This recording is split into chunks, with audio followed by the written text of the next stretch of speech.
à tous. Ah, désolé, il y a du bordel. Je rentre après une mission serrure. Bon, bref. J'espère que vous allez bien.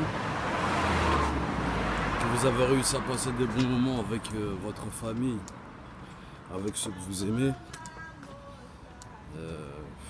Qu'est-ce que je pourrais dire d'autre? Bah,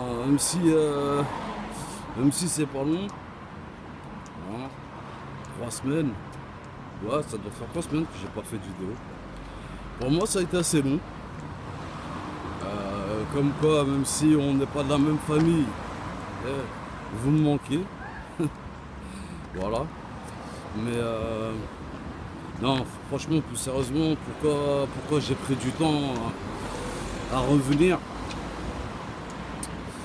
De un, j'en avais marre de cette qualité plus que médiocre.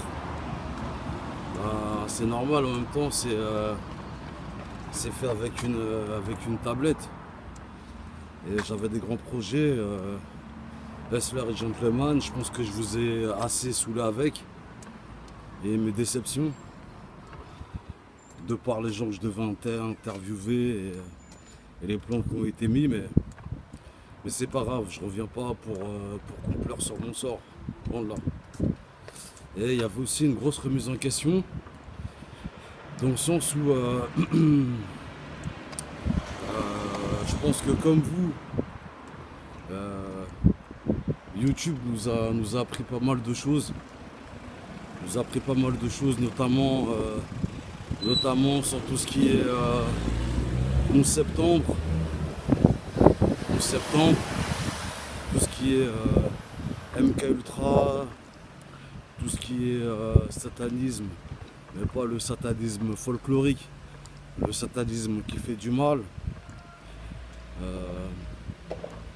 Donc ouais, si vous voulez, j'ai appris comme ça sur le net. Et je suis arrivé à un stade où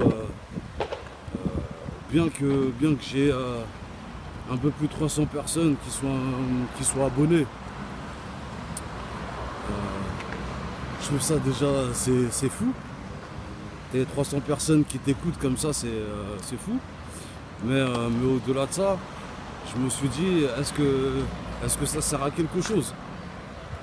Est-ce que ça sert à quelque chose de répéter ce que j'ai appris? Est-ce que ça ouvre les yeux aux gens? Est-ce qu'il y a en fait une finalité? Est-ce qu'il y a un effet à tout ça? Alors bien sûr, on pourra me dire que c'était que des vidéos et je déblatérais en espérant avoir des retours en commentaire. Je suis vraiment désolé. Hein. Et d'habitude, il n'y a pas beaucoup de monde sur la route, mais là, je sais pas, c'est la rentrée, c'est un bordel. Bref. Tout ça pour dire qu'en fait, putain, ça m'a fait perdre là où j'en étais. Bon, en fait, en gros, voilà, je me demandais si ça servait à quelque chose. Et si en fait, c'était pas juste réconforter des personnes qui étaient comme moi, qui avaient le droit sur un savoir, qui avaient le droit sur une évasion de ce système de merde. Mais en vérité non. Parce que vous comme moi, on veut sortir de ce système, mais on est des éléments prenants dedans. Et donc j'avais besoin de réfléchir sur ça. Réfléchir un peu philosophiquement. Et là, c'est pas utiliser des termes pour me la raconter ou quoi, mais quand je dis philosophiquement, j'avais vraiment besoin de mettre une pensée en place et de savoir pourquoi je parle sur YouTube. Est-ce que c'est que de l'ego, je veux que des vues, je veux que des pouces bleus, ou est-ce que j'aide vraiment mon frère humain? Et ça, désolé, je cours. Et ça, c'était important pour moi. Parce qu'à partir du moment où tu développes un message et que tu as envie qu'il passe, tu veux qu'il passe au plus grand nombre. Mais le problème, c'est le message que tu délivres. Est-ce qu'il va être écouté, ou est-ce qu'il va être compris, ou est-ce que même, est-ce qu'il va être agréable au plus grand nombre? Et c'est là le paradoxe. Dans le sens où, je vais pas vous mentir, à un moment je m'étais vraiment focus sur une carrière YouTube. Et j'avais vraiment envie de proposer des choses et d'être un média comme tu n'en as jamais vu, si je peux me permettre. Et après, hormis le fait que l'ego soit touché, quand tu parles de trucs sérieux, il y a des personnes de qualité, mais c'est pas tout le monde qui tend l'oreille. Donc tu vois, il y a les vues que t'as pas. Tu vois des gens qui font un petit peu n'importe quoi. Allez, ils sont vulgaires, qui font de la merde. Et qui arrivent à t'enchaîner des masses de vues. Tu te poses des questions. Et puis après, deuxièmement, quand tu vois le résultat des gilets jaunes, alors que les mecs ils sont toujours motivés ou quoi que ce soit, tu dis que voilà, il y a un souci. Et en plus aussi ce qui m'énervait en fait, c'était la récupération par certains partis de la mouvance Gilets jaunes qui était apolitique. Je veux dire, ce que je trouvais beau, c'est que la gauche, la droite, l'extrême gauche, l'extrême droite ne voulaient plus rien dire. Et pourquoi je le dis, c'est parce que je fais vraiment la distinction entre des gens qui vont voter RN par comment dire, par incompréhension politique que par racisme pur. Mettons quelqu'un de raciste, je pourrais jamais le faire parler à ma table. Et ça, je m'en fous. Et toutes les personnes qui étaient un petit peu matrixées par la télé, matrixées par des chiffres, qui avaient peur, et c'est compréhensible, et qui votaient RN, je pouvais les comprendre. Mais voilà, ce que j'aime pas, c'était ces attaques du RN pour essayer de récupérer le mouvement, à toujours mettre en opposition mec de quartier, soi-disant mec qui deal avec français moyens qui manifestent, en sachant que beaucoup de bavures où la mort n'est pas la fin. Hein. Il y a beaucoup de gens en fait, ils se font contrôler.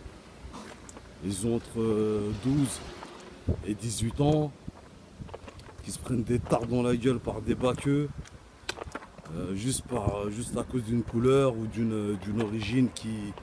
Enfin bref, je vais pas refaire le mot.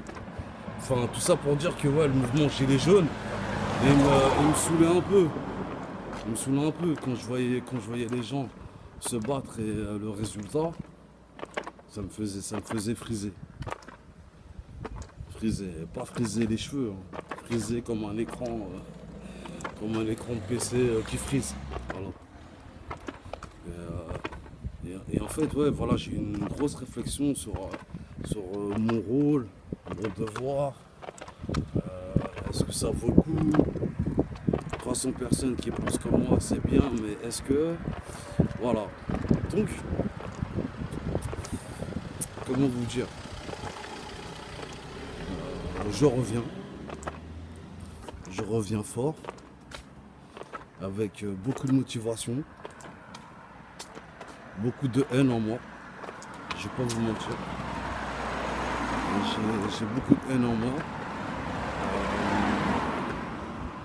J'ai une haine en moi parce que de un, le système n'est pas juste, parce que ce qui se passe c'est dégueulasse. D'ailleurs, j'avais fait un listing pour ma vidéo de retour de la rentrée, avec tout ce qui s'était passé. Mais c'était tellement abusé, c'était tellement anxiogène que j'ai préféré même pas la faire. D'ailleurs, je vais pas vous mentir, j'ai pris tellement de temps avant de faire cette vidéo. Pourquoi je me permets de vous parler comme ça, c'est que vous êtes ma communauté et qui dit communauté dit partage, dit être honnête, dit voilà, moi je me cache pas. Je me cache pas. Et donc ouais, pour revenir à ce que je disais, une réflexion sur le but des choses, sur le pourquoi des choses. Après maintenant, j'ai. C'est pas que j'ai cogité ou quoi que ce soit. C'est qu'en fait, je suis allé pas mal sur YouTube. Et moi, je suis quelqu'un qui suit beaucoup les petites chaînes. Et j'ai vu que les gens, ils avaient du cœur. Ils avaient, comment dire, ils avaient du cœur. Ils voulaient délivrer un message. Et tout de suite, il y a la parabole du colibri qui te vient en tête. Où tu dis que ben, l'incendie est déclaré. On sait qu'on va tous brûler. Mais t'as vu le colibri, et même si c'est avec ses deux gouttes qu'il essaye d'éteindre les flammes, il le fait.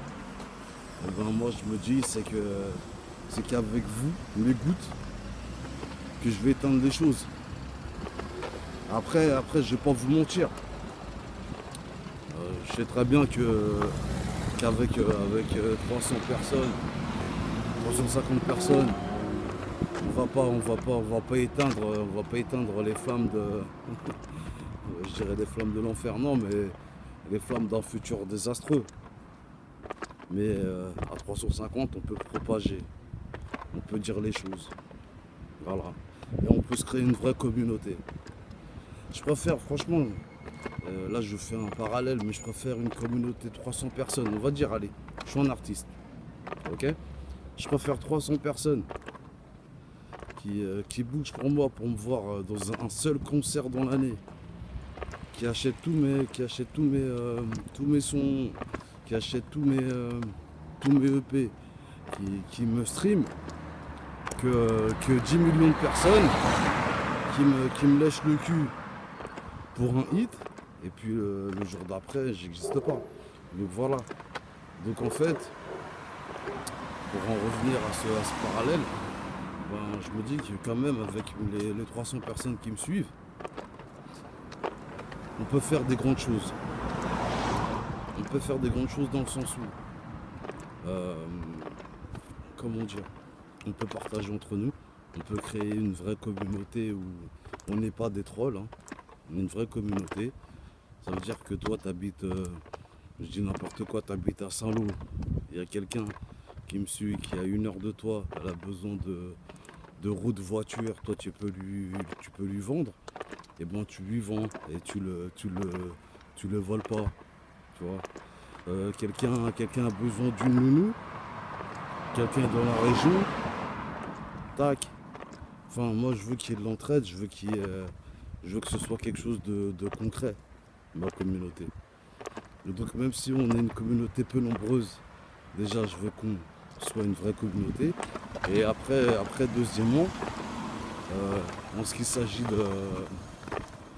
de ma réussite sur YouTube, là c'est juste comment dire, berserk. Là c'est juste Gabriel. C'est juste un mec qui parle à d'autres mecs ou à d'autres femmes. C'est tout. Mais par contre, pour Hustler and Gentleman, ma chaîne, bah là par contre je vais vous demander des choses que j'ai jamais demandé avant, dans le sens partager, mettez des pouces, allez voir le Utip,